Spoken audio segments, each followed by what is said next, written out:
Friends, कैसे हो आप सब। आपका अपने ही यूट्यूब चैनल पे स्वागत है। आज का मोटिवेशन है वॉरेन बफेट के बारे में। दुनिया के नंबर 1 इन्वेस्टर, बिजनेस मैग्नेट और बिजनेस टाइकून एंड बड़े बड़े राष्ट्रपति, उद्योगपति, प्रेसिडेंट, सबके शेयर होल्डर, फाइनेंशियल एडवाइज़र, सबके बड़े, ओबामा तक के भी फाइनेंशियल एडवाइज़र है वो।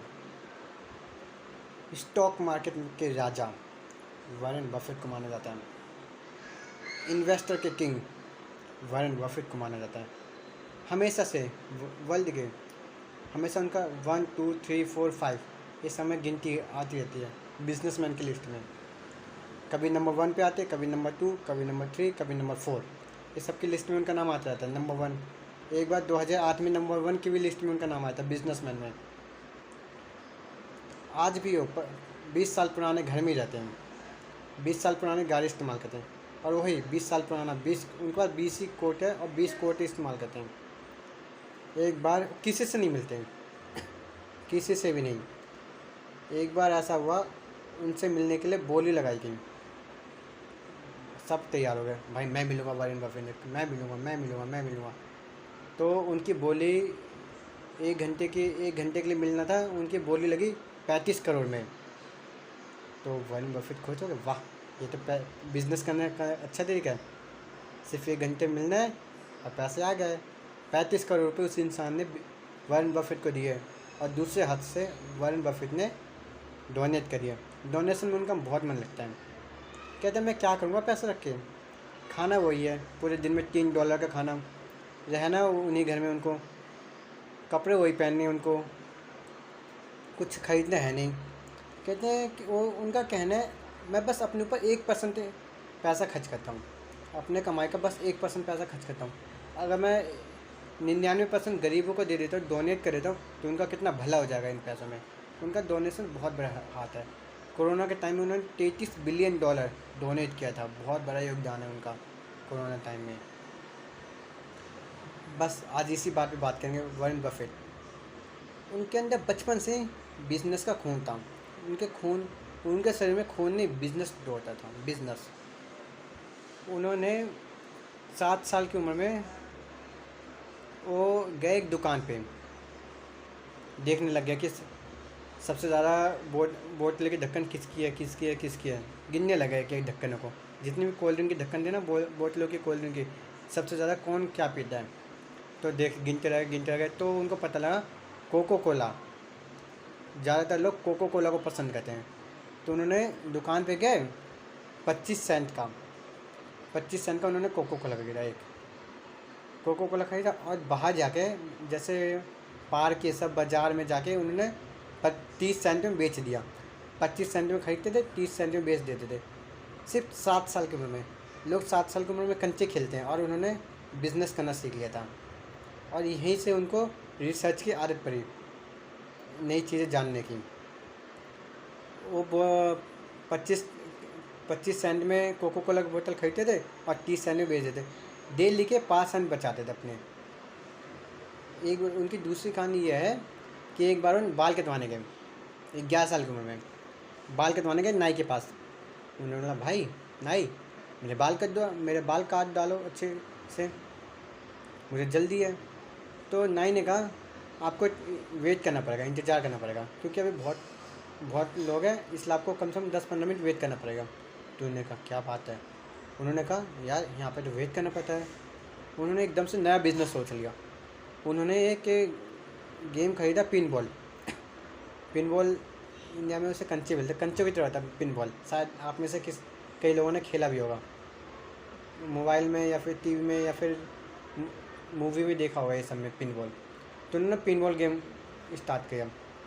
$30 में उन्होंने स्टार्ट किया वो पिन बॉल गेम, सॉरी $28 में। $28 में उन्होंने पिन बॉल गेम स्टार्ट किया। उन्होंने कहा नाई से, भाई तेरा इसमें कोई हाथ नहीं है, तेरा इसमें कोई इन्वेस्ट नहीं है, कोई पैसा तेरा नहीं लगेगा, बस ये बिज़नेस मेरे पैसे लगेंगे, मैं बिज़नेस करूँगा, मेरा बिज़नेस से पैसा, मतलब मेरे पैसे से गेम होगा, मैं गेम डालूँगा, तेरा प्रॉफिट होगा, लोग तेरी दुकान पे सबसे ज़्यादा आएंगे, तेरा इसमें कोई हाथ नहीं है, तेरा इस गेम से कोई लेना देना नहीं है, तेरी दुकान पे सबसे ज़्यादा लोग आएंगे और तेरा भी ज़्यादा प्रॉफिट होगा दुकान वाले ने, ठीक है। फिर सब लोग उसी दुकान पे आने लगे। सब कहने लगे यार उसमें तो वेट करना नहीं पता, इंतज़ार करना नहीं पता, उसमें तो गेम खेलने को मिलता है। अरे गेम के बहाने सब आने लगे। सारे वहाँ के आसपास के जितने भी नाई की दुकान थे ना, सब खाली बैठ गए। सब लोग उसी वहीं पे आने लगे, क्योंकि वहाँ पे इंतज़ार नहीं करना पड़ता था। नाई कहते भाई आगे बाल कटवा लो, तो लोग कह रहे थे अबे तू दूसरे के बाल काट, अभी तो मेरे कंचे चल रहे हैं, गेम चल रहा है। और धीरे धीरे करके उन्होंने उस शहर में वाशिंगटन सिटी नाम था शहर का, उस शहर में हर जगह हर पार्लर मतलब हर एक नाई की दुकान पे उन्होंने वो गेम लगा दिया, हर एक दुकान पे। तो 1 साल के अंदर उन्होंने गेम बेच दिया।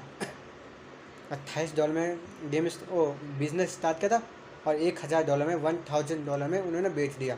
कितना प्रॉफिट किया, वो भी सिर्फ 12 साल की उम्र में, 12-11 साल की उम्र में इतना प्रॉफिट कर दिया उन्होंने। इन्वेस्टमेंट की उनको नस नस में था उनका इन्वेस्टमेंट कि पैसे कहाँ से प्रॉफिट होना चाहिए।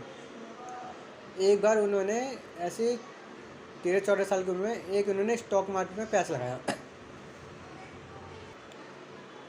लगाया उन्होंने स्टॉक मार्केट में। उनके पापा ने उनको सपोर्ट किया, गाइड किया। उनके पापा ने गए स्टॉक मार्केट में पैसा लगाने, उन्होंने लगाया $18 लगाए। $18 लगाए उन्होंने स्टॉक मार्केट में। ले लिया स्टॉक मार्केट में पैसा, ले लिया। वेट करते रहे, इंतज़ार करते रहे। उसके कुछ दिन में उस मार्केट का प्राइस डाउन हो गया, $18 से $10 हो गया। वो टेंशन में हो गए, मैं तो घाटे में आ गया। उन्होंने वेट किया, पेशेंस रखा। फिर उसके तीसरे चौथे दिन वो पैसे पहुंच गए 10 से 40 पे पहुंच गए। ले लिया, 10 से 40 पे पहुंच गए, उन्होंने ले लिया। नहीं 40 पे नहीं पहुंचे, 10 से 20 पे पहुंच गए, तो उन्होंने ले लिया। 10 से 20 पे जैसे ही पहुंचे उन्होंने ले लिया, तो उन्होंने बस $2 कमाए। फिर उसके कुछ दिन के बाद ही वो मार्केट प्राइस, वो जो स्टॉक मार्केट का जो प्राइस था $200 पे पहुंच गया। वो कहने लगे यार मैंने तो सिर्फ $2 कमाए, मैं तो बहुत कमा सकता था। इसका मतलब इसमें पेशेंस रखना पड़ता, बहुत ज़्यादा पेशेंस रखना पड़ता, क्योंकि जो कंपनी को ग्रो करना होगा, जो कंपनी चलने की वो चलेगी, ज़रूर चलेगी, भले ही रुकावट हो लेकिन वो चलेगी। इसलिए वेट करना सीखो। अगर कोई इन्वेस्टमेंट में जाता है, स्टॉक मार्केट में जाता है, तो उसको वेट करना चाहिए, जल्दीबाजी नहीं। स्टॉक मार्केट एक बिजनेस है, गैम्बलर नहीं है, जुआ नहीं है। स्टॉक मार्केट एक बिजनेस है, और जिसको स्टॉक मार्केट की समझना हो ना, उसको स्टॉक मार्केट में जाना ही नहीं चाहिए, उसको पहले समझना चाहिए उस चीज़ को। आज तक वॉरेन बफेट ने ऐसे कोई पैसे नहीं लाए जहाँ पे वो कम हो, उनके शेयर्स हमेशा ज़्यादा हुए। 1980 में वो जिस शेयर को खरीदते थे, जिस मार्केट के शेयर्स को खरीदते थे, जिस कंपनी के, उस कंपनी का भाव अचानक से 50% ज़्यादा हो जाता था 1980 में। आज उनके पास 63 कंपनियाँ हैं, 63 कंपनी। दुनिया के बहुत बड़े इन्वेस्टर हैं, बहुत बड़े। उनका कहना है मैं बिजनेस में अच्छा इन्वेस्टर हूँ, इसलिए मैं अच्छा बिजनेसमैन हूँ। अच्छा बिजनेसमैन हूँ इसलिए मैं अच्छा इन्वेस्टर हूँ, ये उनका कहना है। अगर तुम अच्छे बिजनेसमैन हो ना, तो तुम अच्छे इन्वेस्टर बन सकते हो। अगर तुम अच्छे इन्वेस्टर हो तो तुम अच्छे बिजनेसमैन बन सकते हो। ये स्टॉक मार्केट का रूल है। बिना मतलब में पैसे क्यों फालतू खर्च करना। अगर तुम किसी कंपनी में स्टॉक मार्केट में पैसे लगाते हो, तो वॉरेन बफेट की तरह सोचो, उनकी तरह बिल्कुल। जब भी वो किसी मार्केट में पैसा लगाते हैं, तो उस कंपनी के बारे में, उस मार्केट के बारे में अच्छी तरह जान लेते हैं कि कंपनी कैसे है, कहीं डूबेगी तो नहीं, कहीं उस कंपनी पे कर्जा तो नहीं है, कहीं उसका मैनेजमेंट ख़राब तो नहीं है। मतलब सब चीज़ जान लेते थे उस कंपनी में जब जाके पैसे लगाते थे। और वो पैसे लगाते थे, मतलब पैसे लगा के तुरंत निकाल नहीं लेते थे, 1-2 साल में निकाल नहीं लेते थे। कुछ लोग होते हैं जो स्टॉक मार्केट में पैसे लगाते हैं और निकाल लेते जल्दी से, नहीं वो ऐसा नहीं करते थे। वो मतलब वो लॉयल थे, बिल्कुल ईमानदार, जिसके साथ जुड़ गए उनके साथ जुड़ गए। वो स्टॉक मार्केट में पैसा लगा कम से कम 10-15 साल तक उसको हाथ में नहीं लगाते थे, अपने आप रेट हाई फाई चला जाता था। एक बार की बात है, वो चाइना गए अपने बिज़नेस के काम के लिए चाइना। तो किसी होटल में ठहरे, तो जब वो होटल में जाते ना, तो जिस होटल में जाते उसके पास में एक टेलर था, दर्जी, एक महिला चलाती थी। उस महिला का नाम था मैडम ली। मैडम ली वॉरेन बफेट की बहुत बड़ी फ़ैन थी, बहुत बड़ी फ़ैन। तो किसी तरह उन्होंने अपॉइंटमेंट लिया उसका, अपने 2 लड़कों को भेजा और स्टाफ से कह के अपॉइंटमेंट ले लिया वॉरेन बफेट का। तो 2 जने उसके कमरे में गए, एक ने उसका उनका हाथ पकड़ा, हाथ के नाप लेने लगे, एक ने कंधे का नाप लेने लग गए और एक पूरे शरीर का नाप लेने लगे, मतलब सब जगह नाप लेने लगे। इतने में वॉरेन बफेट को पता लगता, उतने में चले गए। तो जाते जाते उन्होंने ये बस पूछा कलर कौन सा चाहिए, उन्होंने बोला ब्लू। तो एकदम से जैसे उन्होंने प्राइस पूछा कितनी कीमत, वो चले गए। दूसरे दिन ही एक अच्छा सा ब्लू सा कोट उनके पास आ गया, मैडम ली लेके आ गई। तो उन्हें वॉरेन बफेट ने कहा, वाह कोट तो बहुत अच्छा है, एक काम करो आप मेरे लिए 4 और बना दीजिए और पैसे बता दीजिए। जैसे उन्होंने बोला 4 और बना दीजिए, मैडम ली गई अपनी दुकान पे और जाके 20 कोट बना लिए। और मैडम ली इतनी गरीब थी, रोड पे टेलर का काम करती थी, रोड पे छोटा सा दुकान बना लिया था, उसी में काम करती थी, बहुत गरीब थी वो। तो 20 कोट बना के ले आई और वॉरेन बफेट को गिफ्ट कर दिया। वॉरेन बफेट ने बोला इसकी कीमत कितनी बताओ, मैं आपको इसकी कीमत दूंगा। तो मैडम ली ने बोला कि मैं आपकी बहुत बड़ी फ़ैन हूँ, मैं आपसे पैसे नहीं ले सकती, मैं आपको ये गिफ्ट दे देती हूँ। तो खुश हो गए बहुत ज़्यादा वॉरेन बफेट। उन्होंने वो पैसे तो नहीं दिए उनको, लेकिन उन्होंने उनको प्रमोट बहुत किया, बहुत ज़्यादा प्रमोट किया। बड़े बड़े बिजनेसमैन से मिलाया, उनके लिए बड़े बड़े स्टेज बुक किए ताकि उनका प्रमोशन हो। उनके इतना प्रमोशन किया, आज की डेट में मैडम ली बड़े बड़े बिजनेस टाइकून, बड़े बड़े बिजनेस मैग्नेट के कपड़े सिलती है, बड़े बड़े बिजनेसमैन के। वॉरेन बफेट ऐसे हैं कि जिसके साथ जुड़ गए, कभी उनसे फिर दूर नहीं होना। और इस मोटिवेशन से ये सीख मिलती है कि कभी अगर कोई काम करो तो धीरे से करो, आराम से करो, कहीं जल्दीबाजी मत करो।